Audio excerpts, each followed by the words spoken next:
Hey everybody, welcome back to BeamNG.Drive. My name is Daddy Dan. We are going to be trying out the drift car today.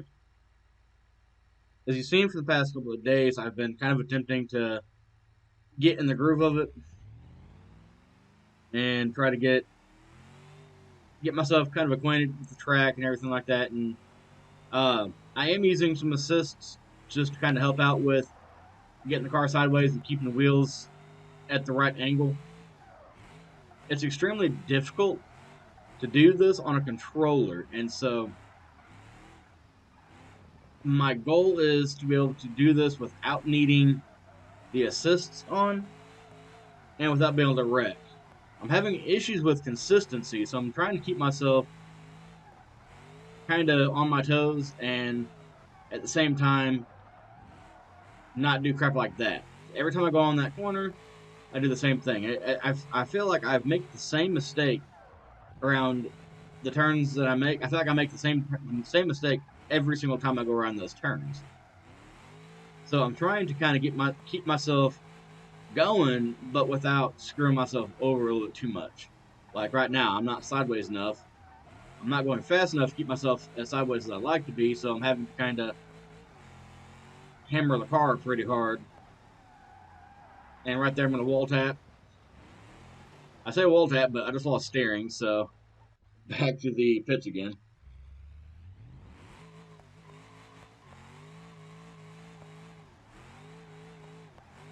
This car here is extremely nice to drift, by the way. I really believe they did the best job on this one. I'm actually going to spawn over here where I was spawning at before,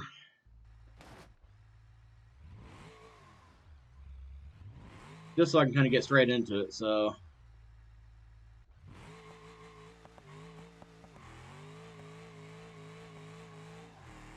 I've noticed fourth gear seems like the sweet spot, but when I mess up one turn, it throws my momentum off, and I can't get myself back in line for the next couple of turns. Like just like that. I haven't botched that turn that badly in a few laps actually. But as somebody who absolutely loves drifting, having the assists on that I have here make this actually really enjoyable. The problem is I do crap like that all the time, and I misjudge the turn.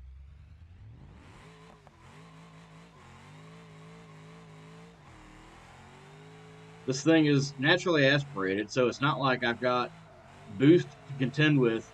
I have to basically know the car a little bit more than you would with a turbo car or a supercharged car. And I'm always too fast in that one spot, and I have to kind of go through the grass there. I need to slow down in that one spot there. And actually, just because I'm wondering if I'm only being good at this because I've been going the same path generally back and forth.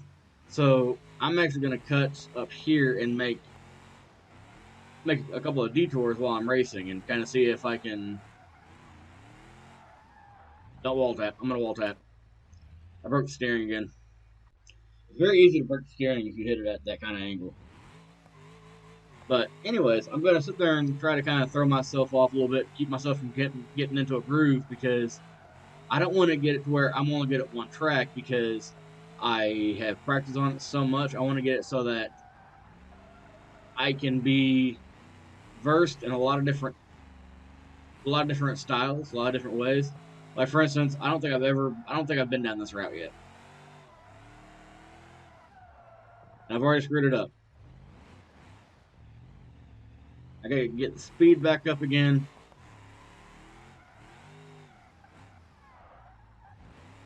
Completely screwed this one up. 100%. I hate that.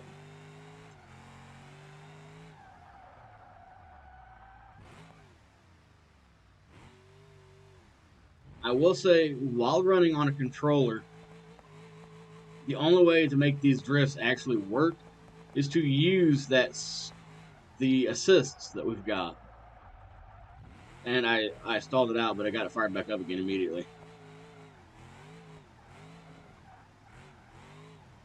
Yeah, I'm not able to turn to the right very easy. Yeah, I'm gonna go ahead and restart.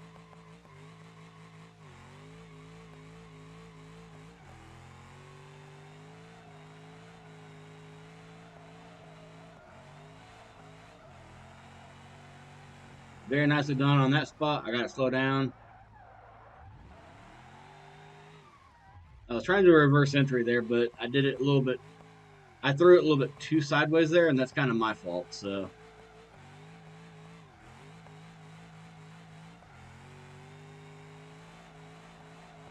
telling you right now, though, without the assists, I would not be able to get there and slalom back and forth like this, though.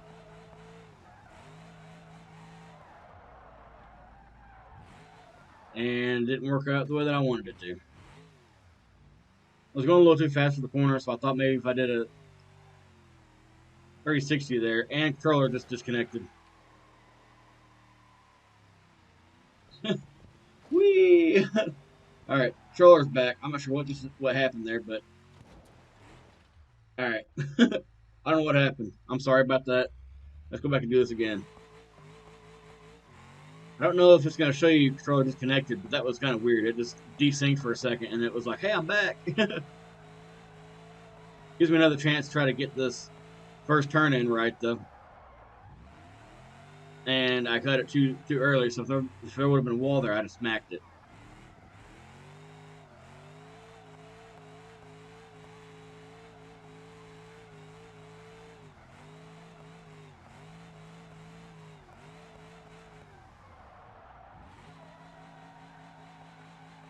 Almost beautiful, but I think I had too much throttle there.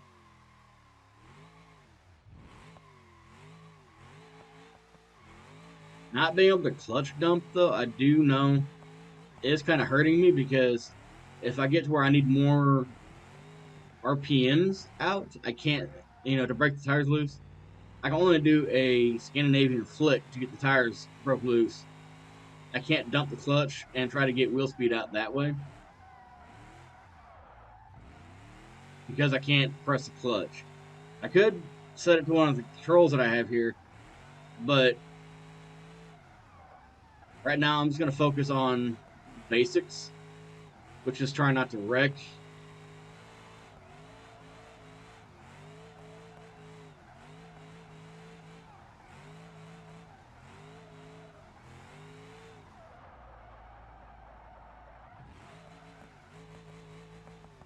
That was somewhat nice.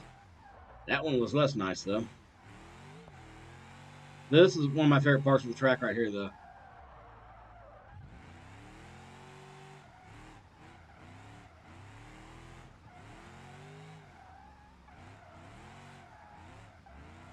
When I nail this section right here, it's such a satisfying freaking feeling.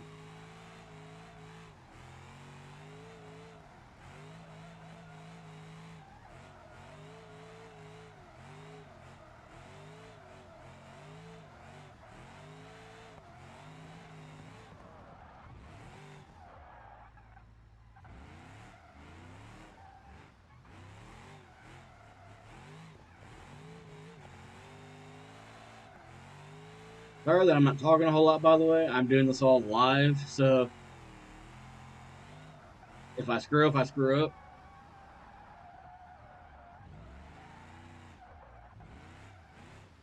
Off the track again.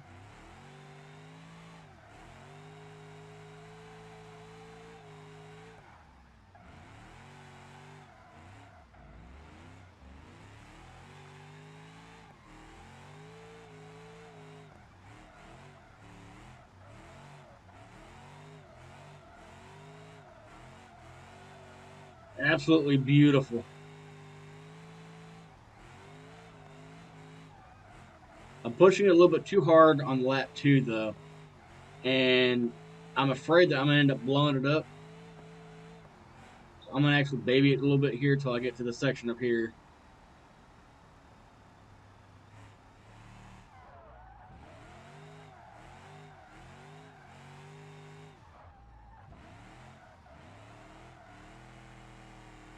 Piston rings are damaged, so the motor is definitely going down now. So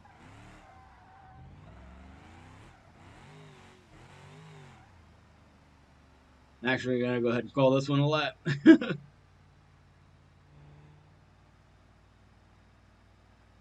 Unfortunately, drifting in this game is not really what it could be, but it's definitely a heck of a lot better now that it's actually it's actually here. But I'm gonna go ahead and show you guys my settings so you guys can kind of get an idea. I'll go down to gameplay. I have 100% at 29 miles an hour, 75% for the understeer reduction assistant. I have it like this so that I can keep myself kind of on the road. And these are my actual controls right here: left trigger, right trigger, thumbsticks, parking brake, shift up and down. Actually, what I could do is I could use clutch here where parking brake's at and put Y as parking brake. But I'd also have to bind the clutch with Y as well, so that whenever I pressed the clutch, it wouldn't lock them up. But that's for another day. Just figure out, show you guys, and I'm gonna try to get a really cool recording to edit for the end of this video. For now, obviously she's really hurt, so go ahead and shut it off, and I'll see you guys here on the next one.